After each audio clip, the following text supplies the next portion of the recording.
Hello, good evening. Uh, I am Darel Idiagbor, that's my name. Alright, so I was asked to do a short story titled A Time in My Life Where I Lost Hope, or Where I Almost Lost Hope. Okay, so instead of a write-up, I just decided to do a video. Now, a time in my life where I lost hope or almost lost hope, that wasn't too long ago. Um, Earlier this year, I was fresh out of school. I had all this prior experience. I had a lot, so to say, going for me. But for some weird reason, what I wanted most of all was actually to work with Paystack or work for Paystack. And, I literally put everything into that. I went through the whole recruitment process for 2 months. I turned down a couple of offers because of that, and that didn't work out. After my last interview, I was rejected in some sense.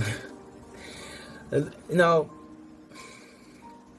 that really put a lot of that just put a lot of pain and just, like, bitterness within me, because this is something I've wanted since I think 2018 when I was still in school. And in my mind, I'm like, I'm working towards this, I'm going to get this, and I literally did that, all the time spent, everything was just a mess. Not to say that I didn't have other offers, I didn't have other things going on, but there's just this thing about the one thing you want, and you've actually zeroed your mind on that thing. It's difficult to appreciate any other thing, right? So it took some time. Honestly, it was a struggle. I feel like that was just one time in my life where I actually questioned,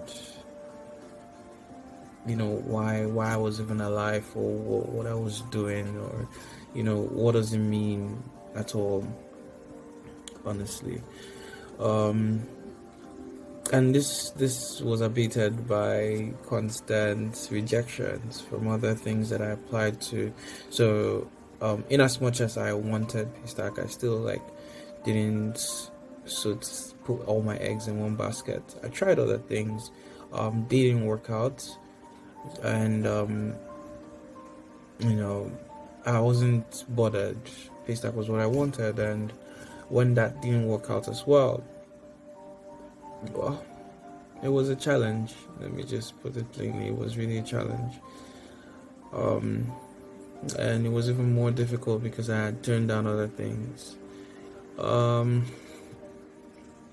Well, I think at the time where hope came alive was I had some other things that just popped up out of nowhere, literally, right? The place I'm currently working at, ULesson, I reached out to one of the technical leads there, and he was literally very receptive to help me, at least get me to get the process started. And it took about a month with 6 interviews and 2 technical assessments, but at the end of the day, I was surprised to see that something that wasn't even in my mind at the beginning of the journey, when going into Paystack,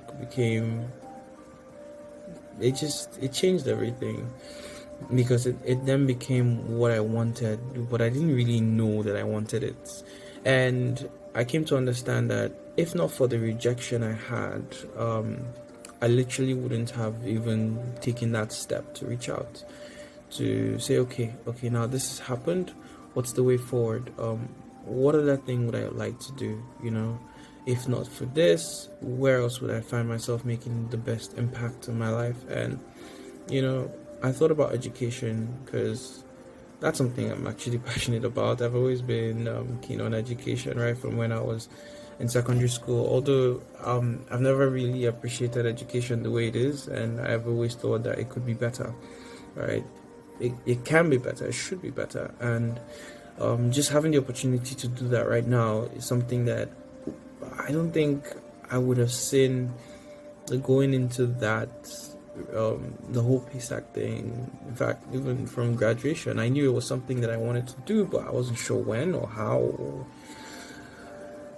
So, well, I think that, in fact, I know now that not every disappointment is meant to tear you down, right? Nothing in life.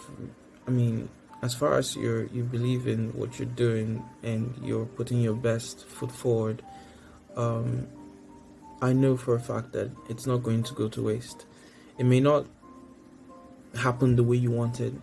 Rarely does, but it will happen, even better than how you thought it would. Honestly, I'm a living testimony to that. Honestly speaking, if anyone had told me, "Oh, hey man, this is what you've been doing," I would have been like, okay. I don't think so. But fast forward a couple months, just within 2-3 months, and it's like a whole new life that was laid out for me, like just prepared, and it's exciting. It's thrilling, and I wouldn't have ever known. So, for one thing, I would absolutely say don't. Rejections and failing is bitter and it's painful, but always find that there is a silver lining in everything that happens, especially when you go in with faith, with hope, with passion, and you put in your drive, you put in your best. I don't believe that, bad things would just happen without a reason. And just look. They always say it's darkest before the dawn, right? It's always very bleak before everything turns around. Why? Because that's the point where you know that something is happening, something is about to come. And, well, allow me to be a bit spiritual. I believe that that's the point where, the devil tries to take away everything, tries to make you feel like, hey, this isn't going to work. Walk away, go away, look the other direction. But that's actually the point where you need to hold God. You need to have faith, and you need to push on. Keep driving, like keep grinding, putting your best foot forward. In fact, you even need to do times 2, because what's about to come is even better. I hope that, my little, it's not as bad as maybe what some other people are going through, but I tell you, at the time it was like everything for me. So someone else might have something that means everything to them. They might be going through a situation that seems like an impossible one, but I'm like a living testimony, and I want to tell you that you will come out of it. You come out of it even better, stronger. And sometimes all those experiences go to teach you something very important that you need for the next step in life. So I wish you the best in your journey. I wish you the best in life. Cheers.